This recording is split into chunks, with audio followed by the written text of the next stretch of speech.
যে মানুষটির হাত ধরে ভেস্টিজ কোম্পানি কলকাতায় পা রেখেছিল সেই মানুষটি আর কেউ নয়, মিস্টার কৌশিক গোস্বামী স্যার। তাকে আজ কলকাতার ভেস্টিজের সাউথ অফিসে পাওয়া গেল। তিনি আজকে ভিএমসিএম মেম্বার, সঙ্গে ডিইউসিডি অ্যান্ড ভেস্টিজ অ্যাম্বাসাডার। তিনি তার জীবনের কাহিনী, কিভাবে তিনি শুরু করেছিলেন কাজ, কি কি সমস্যার সম্মুখীন হয়েছেন, আজকে ভেস্টিজ কোন জায়গাতে আছে, উনি ভেস্টিজ কোম্পানি খুব কাছের থেকে দেখেছেন, সেই সব কথা আগে তিনি বললেন। আমি কমল অধিকারী, আমিও ভেস্টিজের সাথে কাজ করছি এবং উনি আমার ইন্সপিরেশান।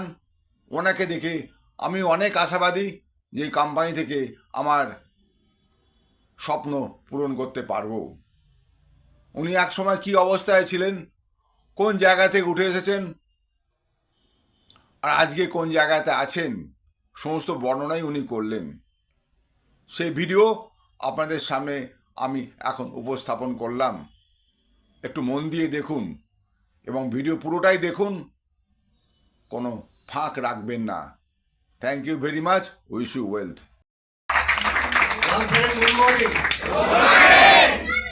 কোয়ালিফাই করে গেছেন আপনি। অ্যাকচুয়ালি আমি আমার পরিচয়, ম্যাক্সিমাম মানুষ আমরা এখানে যারা আজকে আছি আমরা প্রত্যেকেই জানি আমার পরিচয়।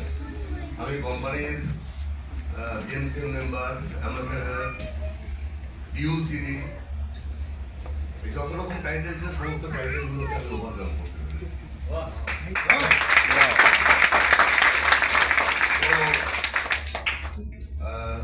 আমি জয়েন করি 2008 13th May। লাস্ট 16 ইয়ার্স আমি কোম্পানির সাথে অ্যাসোসিয়েট, 16 বছর। মানে ঘটনাটা এরকম হয় যে আমি যখন কেউ আমাকে প্রশ্ন করে আপনি কতদিন আছেন, কৃষ্ণদা, কৃষ্ণ কৃষ্ণ, আর একটু বাজলেই দেখতে রাধা এসে উপস্থিত। যাই হোক, যেটা বলতে চাইছিলাম যে কি কোথায় ছিলাম, কেউ যদি জিজ্ঞেস করে যে কতদিন আছে, আমি যখন বলি 16 ইয়ার্স, 16 বছর আছে একটা কোম্পানিতে। মানে কনসেপ্টটা কি ছিল, মানে কনসেপ্ট কিছু মানুষ আছে তার ঝোলাতে মানে 8টা-10টা কোম্পানি নিয়ে ঘুরে বেড়াচ্ছে, মানে কোনো জায়গাতে কিন্তু মানে তার স্টে করে না, কনসেন্ট্রেশন নেই। কাকে ফোকাস করবে যদি 5টা কোম্পানি তার ঝোলায় থাকে? কাকে ফোকাস করবে, কোন কোম্পানিটাকে ফোকাস করবে? ফলে তাদের অবস্থা কি বলুন তো, একবার তার কাছে, একবার তার কাছে, একবার তার কাছে, একবার তার কাছে। আর তাদের কনসেপ্টের মধ্যেই আসছে না যে একটা কোম্পানিতে 16 বছর কাজ করা যায়। আমরা গর্বের সাথে বলি, আমরা ভেস্টিজিয়ান যারা, আমরা গর্বের সাথে কি বলি, আমরা 20 সাকসেসফুল ইয়ার্স আমরা কমপ্লিট করেছি। 20 সাকসেসফুল ইয়ার্স আমরা কমপ্লিট করেছি। এই সাকসেস হওয়ার পেছনে, এই সাকসেসের পেছনে কার হাত? মানে শুধু কোনো একটা ম্যাটারকে দিয়ে কিন্তু এই লেভেলের সাকসেস হয় না। মানে আমরা জানি আমাদের কোম্পানির টার্নওভার এখন 3000 crore, রাইট? এবং আমরা 2025 পর্যন্ত এটাকে ভাবছি উইদিন 10 ওয়ার্ল্ডের টপ 10টা কোম্পানির মধ্যে একটা কোম্পানি হওয়ার চেষ্টা। তো আমরা এতদিন হয়তো 10টা কোম্পানি না 5টা কোম্পানির মধ্যে হয়ে যেতাম যদি এই দুর্যোগটা না হতো। আপনারা প্রত্যেকেই জানেন যে লাস্ট 2 বছর 2.5 বছর আমরা কাজটা করতেই পারিনি সেই মতো করে, বিকজ অফ কোভিড। মনে আছে নিশ্চয়ই সেই? যদি কোভিডটা না হতো হয়তো আমি দাবি করতে পারি মানে কোম্পানির যে আমরা এতদিনে উইদিন মানে ওয়ার্ল্ডের প্রথম 5টা কোম্পানির মধ্যে একটা কোম্পানি আমরা ভেস্টিজ, কারণ গ্রোথটা আমাদের ঠিক তখনই ছিল, সেরকমই ছিল। মানে আমি কোম্পানির একটা ভীষণ নগণ্য জায়গায় আছি। তাতেই আমার চেক আমি তুলে নিয়ে গেছিলাম প্রায় 28-30 লক্ষ টাকা পার মান্থ। তো কোভিড এসে একটুখানি ধাক্কাটা মেরেছে, সলিড ধাক্কাটাই মেরেছে। যাই হোক, আমরা আবার রিকভার করেছি। আমার প্রিভিয়াস বক্তা যিনি ছিলেন তিনি বলেছে যে লাস্ট 4 মাস আমরা সার্ভাইভ করেছি, এবং প্রত্যেকটা মাসে হয়তো বিরাট ডাবল ফিগার আসেনি, ট্রিপল ফিগার আসেনি, বাট আমরা প্রত্যেকটা মাসে লাস্ট 4 মান্থস আমরা কিন্তু ছোট ছোট করে বিজনেসটা কিন্তু এগিয়ে গেছি। এবার প্রশ্নটা হচ্ছে এটাই যে এই যে এগিয়ে যাওয়া বা এই কোম্পানিটা 20টা সাকসেসফুল ইয়ার্স কেন কমপ্লিট করলো? অনেক কোম্পানিকে আমরা দেখেছি যে 1 বছর 2 বছর ম্যাক্স টু ম্যাক্স 3 বছর, তারপর শাটডাউন করে তারা বেরিয়ে যাচ্ছে, পারছে না, তারা মার্কেটে টিকে থাকতে পারছে না। তার কারণ, তার একটা কারণ না, তার অনেকগুলো কারণ। যদি প্রথম কারণ আমি আপনাদেরকে বলবার চেষ্টা করি, দ্যাট ইজ আমার ম্যানেজমেন্ট। যেমন এরাও কিন্তু ম্যানেজমেন্টের একটা পার্ট, রাইট? আমার ম্যানেজমেন্ট। আপনি ভাবুন, আমার অফিসে যখন আসেন, এদের সাথে যখন কথা বলেন কোনো প্রবলেম নিয়ে, এরা কত রকম মানে কোঅপারেশন করে। আমার সঙ্গে তো করে, আপনাদের সাথে করে, আর না করলেও বলবে। আজকে আমি বলে দিলাম। তো যাই হোক, যেটা বলতে চাইছিলাম যে ম্যানেজমেন্ট, পাক্কা ম্যানেজমেন্ট। আমি প্রায় 70-72টা কোম্পানির সাথে আমি কাজ করেছি আজ পর্যন্ত। হ্যাঁ, কালো করে রেখেছি বলে মনে হচ্ছে না, কিন্তু আমি অনেকটাই বড়। এখানে সবচাইতে বড় দুজনের নাম বললে আমার নাম আছে, মানে এজে, রাইট? তারপর ভেস্টিজ আছে, সেই কারণে বডি এজটা একটু কমই আছে, মনে হয় যে না না এরকম হতে পারে। আপনারা ভেস্টিজের সব প্রোডাক্ট ব্যবহার করেন? Yes yes. স্পেশালি কোন প্রোডাক্টটা সবচেয়ে বেশি ব্যবহার করেন আপনারা? সিরুনা ননি অঙ্ক তো বলে না সিএমডি, অঙ্ক তো বলে সিএমডি না, অঙ্ক তো বলে স্পিরুলিনা, ফ্ল্যাক্সিড অয়েল, ননি, অ্যালোভেরা সবচেয়ে কম দাম, ওইটাই নাম, রাইট? পেট টেট ভালো থাকবে অ্যালোভেরা খেলে। আচ্ছা, যাই হোক, যেটা বলতে চাইছিলাম যে আমার ম্যানেজমেন্ট, বিলিভ মি, কখনো কখনো ম্যানেজমেন্টের সান্নিধ্যে আমি যাই। আমি লাস্ট 16 বছরে একেবারে খুব কাছাকাছি পৌঁছতে পেরেছি ম্যানেজমেন্টে। আমার দেখাই 70-72টা কোম্পানির মধ্যে, বিলিভ মি, 100% আপনারা আমাকে বিশ্বাস করতে পারেন, 100%, যে আমার দেখা management the best management best. আমি যে কোম্পানিগুলোতে কাজ করেছি, ভালো big manner company, ITC, IRB, Johnson and Johnson, টিওকো, Tata, Dabur, the agency, Usha Martin, American Express, ATM finance, এরকম এলআইসি, পিয়ারলেস, রাইট? এই ধরনের কোম্পানির সাথে আমি কাজ করেছি। তাতে ম্যানেজমেন্টের সঙ্গে যখন আমি কম্পেয়ার করি নিজে, আমার ম্যানেজমেন্টের সাথে অন্য ম্যানেজমেন্টের কম্পেয়ার করি, তখন মানে ভাবা যায়। আমি একটা দুটো এক্সাম্পল, আপনারা বড় হচ্ছেন না তোমার কথা, ভীষণ লাইন হবে। এই যে কোভিড যে কথাটা বললাম, জানেন, আমার ম্যানেজমেন্ট মানে স্যালারি নেন, আপনারা ভাবতে পারেন। আচ্ছা, যদি এখানে আমাদের যারা লিডার্স রয়েছে তাদেরকে যদি বলা হয় 1 মাস পয়সা দেওয়া হয় না, কি হবে? শুনবেন স্যার, আন্দোলনের পর আন্দোলন বলছে, বিকাশ গুচ্ছাই বলছে আন্দোলন হবে। এই 2 বছর 2.5 বছর আমার ম্যানেজমেন্ট, তার আগের কথাটা হচ্ছে আমার ম্যানেজমেন্ট কিন্তু প্রফিট নেয় না, আমার ম্যানেজমেন্ট নেয় স্যালারি। প্রফিটের অংশটা আবার রিইনভেস্ট করে ভেস্টিজে। যদি ভাবতে পারেন এই কথাগুলো, তাহলে এই বিজনেসটা আপনার, যেটা আমার বিজনেস, আমরা বলি আমার বিজনেস, এরকমই একটা বিজনেস আমার প্রয়োজন ছিল, আমরা বলি, আর সেই বিজনেসটা হচ্ছে ভেস্টিজ বিজনেস। আমি তোমার বলি আমার বিজনেস, বালি স্যারের বিজনেস না, দীপক স্যারের বিজনেস না, কামার স্যারের বিজনেস না, শঙ্করী স্যারের বিজনেস না, এটা না ম্যানেজারের বিজনেস, এটা আমার বিজনেস। আমি যে অংশের বিজনেস করি সেই অংশের মালিক আমি। আমি যদি মাসে 10 কোটি টাকার বিজনেস করি, এই 10 কোটি টাকার অংশের মালিক আমি। ভাবতে পারি আমরা এরকম ভাবে? ভাবুন, না ভাবতে পারলে আজকে থেকে ভাবা শুরু করুন। তো এটা কেন হচ্ছে? স্যালারি পর্যন্ত তারা নেয়নি। আমাকে যদি বলতো, আচ্ছা পুরো মাসের স্যালারিটা না, অর্ধেক, হাফ তোমরা ছেড়ে দাও, due to reason of COVID, আমরা ছাড়তাম। দ্বিতীয় আরেকটা এক্সাম্পল বলি, ওই কোভিডে আমরা যারা প্রিভিয়াসলি দেখেছি যে একটা র্যাঙ্ক আমরা হোল্ড করছি, সে ব্রোঞ্জ, সে সিলভার, সে gold, whatever rank it may be, এবং একটা কন্টিনিউ আমি পয়সা পেতাম না, 6 মান্থ 10,000 টাকা করে পেতাম। কোভিডের সময় র্যাঙ্ক নেমেছে, বিকজ আমরা রাস্তায় বেরোতে পারিনি, অনলাইনে যা বিজনেস হয়েছে তাই হয়েছে।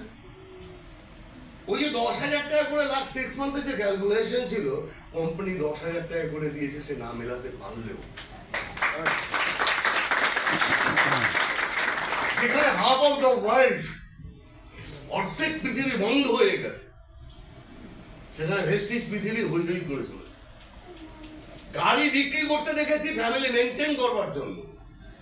আমরা ভেস্টিজিয়ান, ওই পিরিয়ডে আমরা গাড়ি কিনেছি। আপনাদের কাছে প্রচুর এরকম, যেহেতু সোশ্যাল মিডিয়া ভীষণ স্ট্রং, ডেফিনিট হয়েছে, মানে উইদিন সেকেন্ড আপনাদের কাছে পৌঁছেছে। ইয়েস আর নো? সো সবচেয়ে আমরা হ্যাপি আমাদের ম্যানেজমেন্টের সঙ্গে। আমাদের ম্যানেজার সেলেসি কয়েকদিন আগে উড়িষ্যা থেকে উনি ট্রান্সফার করেছে। আমি তো ভাবতেই পারিনি এই অল্প সময়ের মধ্যে এত ভালো একটা রিলেশন বিল্ড হতে পারে। ওর সাথে আমার বিরাট দিনের রিলেশন, গোস্বামী আর গোস্বামী, রাইট, বিরাট দিনের রিলেশন। আর নতুন আরেকজন পেয়েছি, কুন্তল গোস্বামী। আস্তে আস্তে রিলেশন বিল্ড হচ্ছে। যাই হোক, so that please try to understand product beyond your imagination. আপনি আমি ইমাজিন করতে পারি না এমন প্রোডাক্ট কোম্পানির কাছে আছে। একটা প্রোডাক্টকে বলুন, একটা সিঙ্গেল প্রোডাক্টকে বলুন এই প্রোডাক্টটা ঠিক আমি কাউকে রেকমেন্ড করেছি, পছন্দ করে, একটা প্রোডাক্টের নাম বলুন। আমার কাছে তো কোনো প্রোডাক্ট এরকম আমি জানি না। বিশ্বাস করুন, কালকে আমি পাটা যখন ফেলছি তখন দেখছি গোড়ালিতে ব্যথা করছে। আমি রাতের বেলা একটা টুথপেস্ট লাগিয়েছি, একেবারে কিছু নেই, একেবারে কিছু নেই।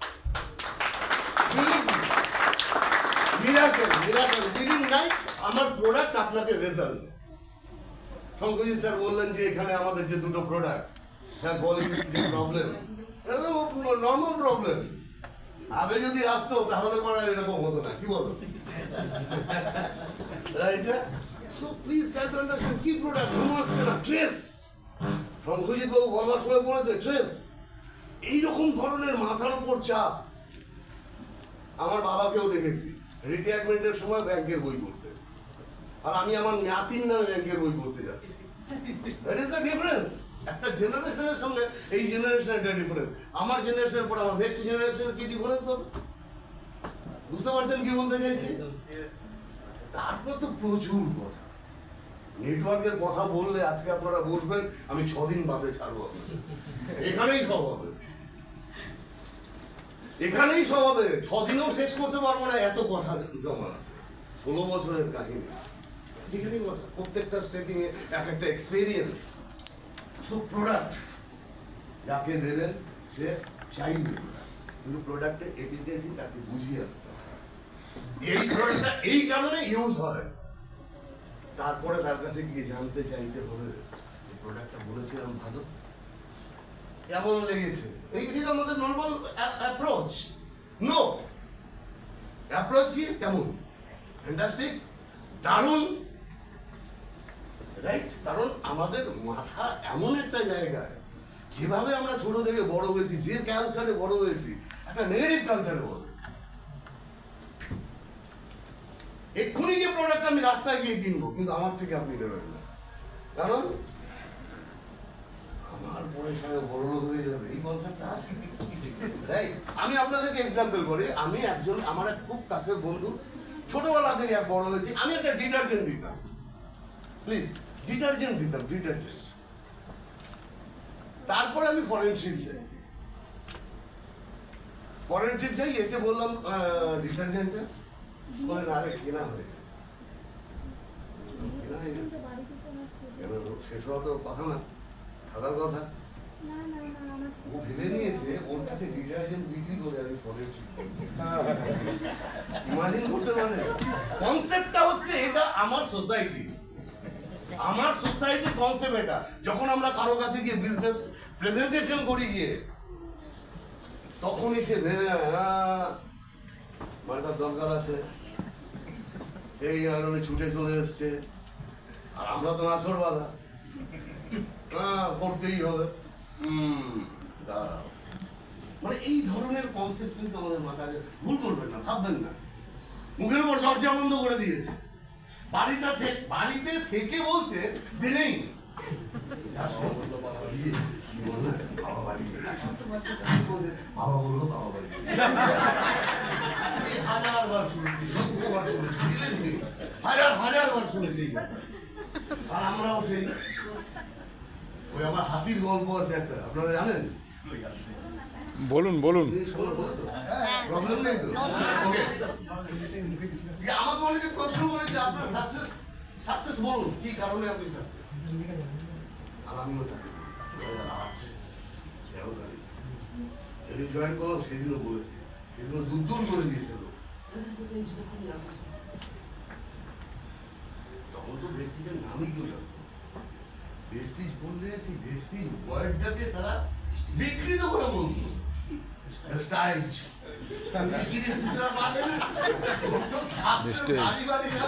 ভেস্টেজ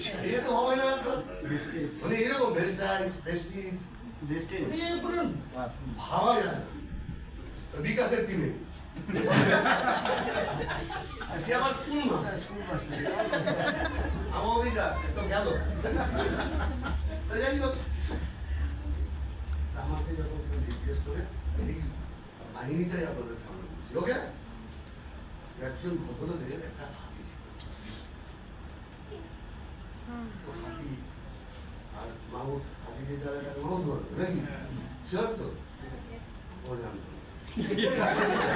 তো ওই হাতি, ওদের একটা রেগুলার একটা রুটিন ছিল। হাতিটাকে নিয়ে স্নান করতে যায়, ফিরে আসে, দুজনে ড্রেস করে, খাওয়া দাওয়া করে বেরিয়ে যায়। হাতি খেলা দেখি যে পয়সা আসে, ওদের ফ্যামিলিকে মেনটেন হয়ে উঠবে, রাইট? এটা ছিল তাদের রেগুলার। সকালবেলা ঘুম থেকে উঠে হাতি কোথায় যাচ্ছে? স্নান করতে যাচ্ছে। হাতি স্নান করতে যাচ্ছে, মা ওদের পেছন পেছন যাচ্ছে, আবার ফিরে আসছে, আবার রেডি হচ্ছে, বাড়ি বেরিয়ে যাচ্ছে। একদিন কি হয়, একটা বাচ্চা ছেলে বলে দাঁড়িয়ে যায়, আমার কাছেও এখনো বাচ্চা ওভেন আছে, এরকম একটা ছেলে দাঁড়িয়ে থাকে। আর ভাবে হাতিটা যদি আমার হতো, হাতিটা যদি আমার হতো, এইখানে ভাববে। তো পরের দিন আমার সকাল স্নান করতে যাচ্ছে, ছেলেটা দাঁড়িয়ে আছে ওখানে। ও ভাবতে পারতো না হাতি যে যারা দাঁড়িয়ে কি বলে, মামাদের কাছে গিয়ে বলেছে আপনার হাতিটা আমাকে দেবেন। প্রথম দিন ভদ্রলোক একটু আশ্চর্য হয়েছে, হাতি চাইছে।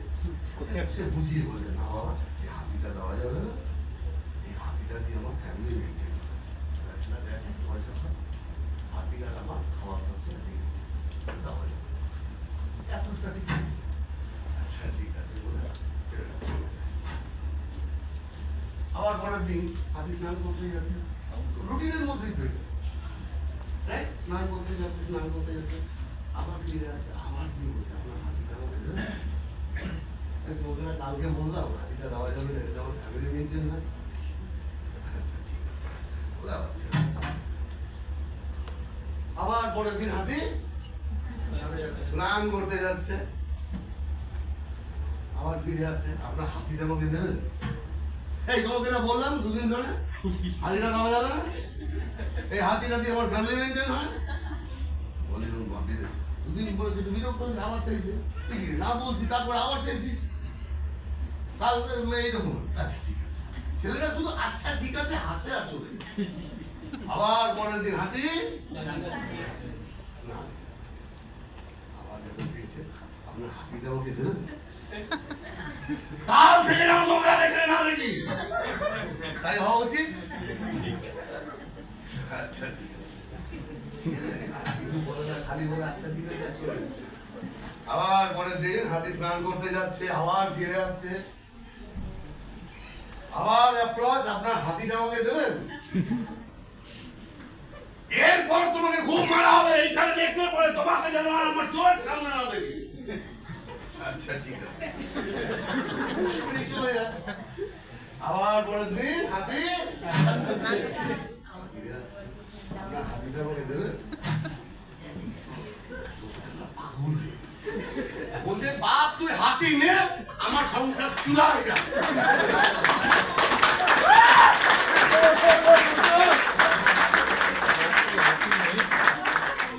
এইরকম অ্যাপ্রোচ বারবার করে মানুষ না করে দিচ্ছে, যাচ্ছি না করে দিচ্ছে, দরজা বন্ধ করে দিচ্ছে, না না এই সমস্ত নিয়ে আর শোনো, আমি ইন্টারেস্টেড নই, আমি ওয়ারিং করতে, কত কথা।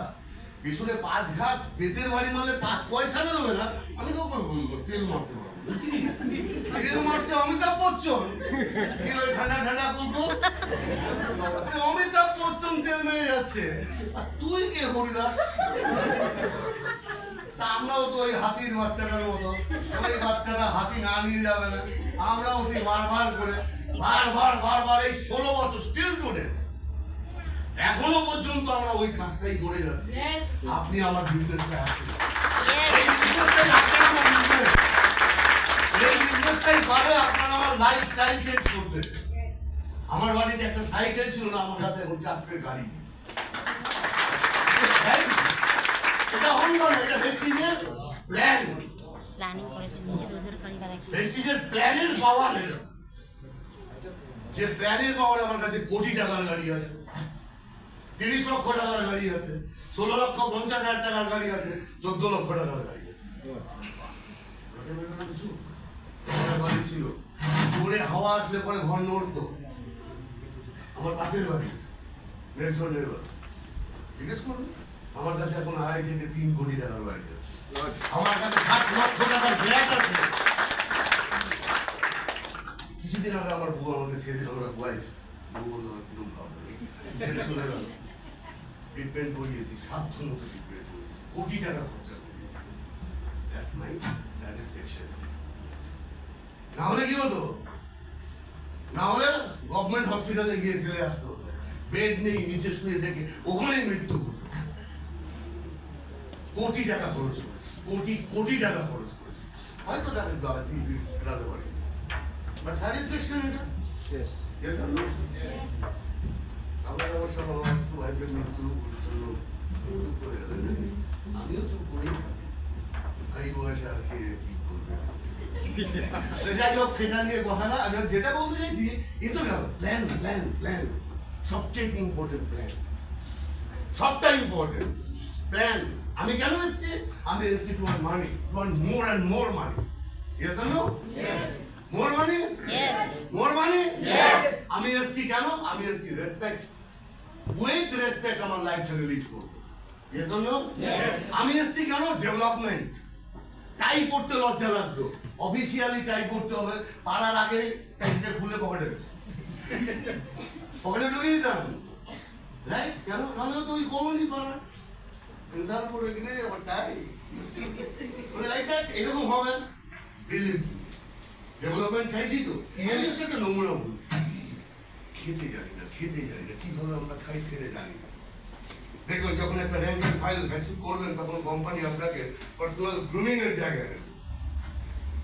হাঁটতে পারি না, রাস্তায় স্টেপিং নিতে পারি না, কিভাবে হাঁটতে হয়, কোন গ্লাসটা অ্যাপ্রোপ্রিয়েট আপনার জন্য, কোন কালারের শার্ট আপনার জন্য, আপনার স্কিনে, আপনার কালারের উপর ভালো লাগছে,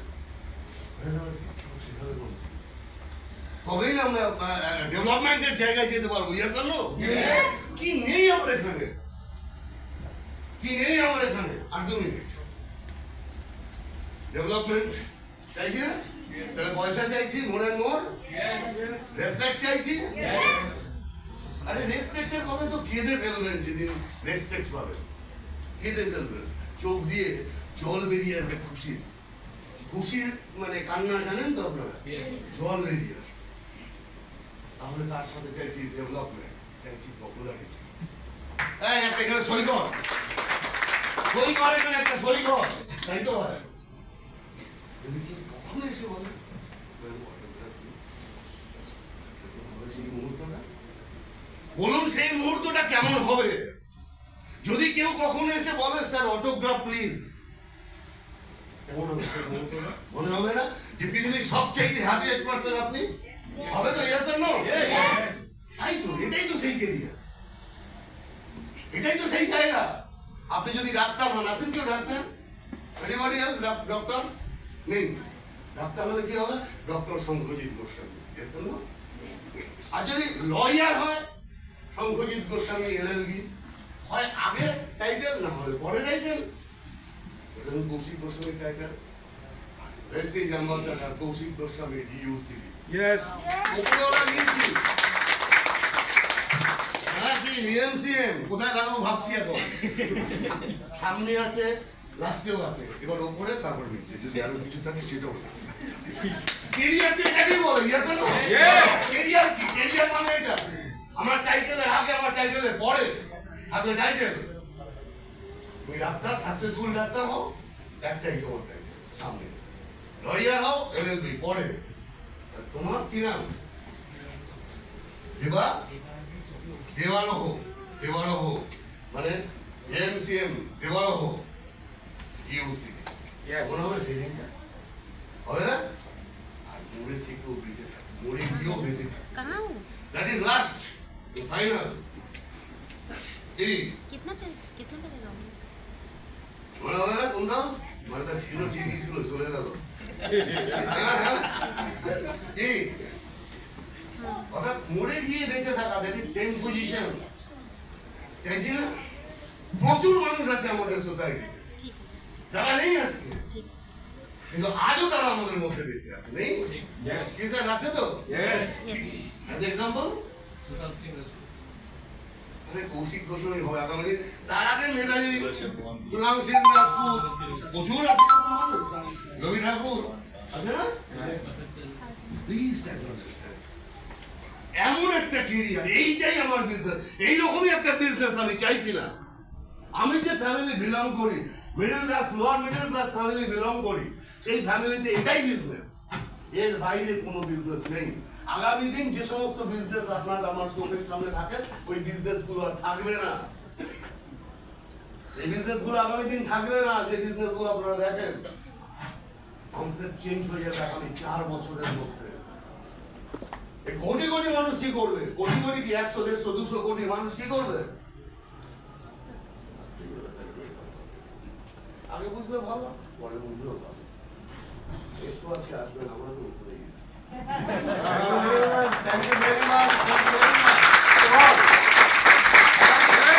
আমি আশা করবো আজকে দিনে যদি এই যে কোনো একটা প্রোডাক্ট বা দুটো প্রোডাক্ট নিলে কেউ 10টা প্রোডাক্ট অর্ডার করে আমি তাকে একটা প্রোডাক্ট কিনি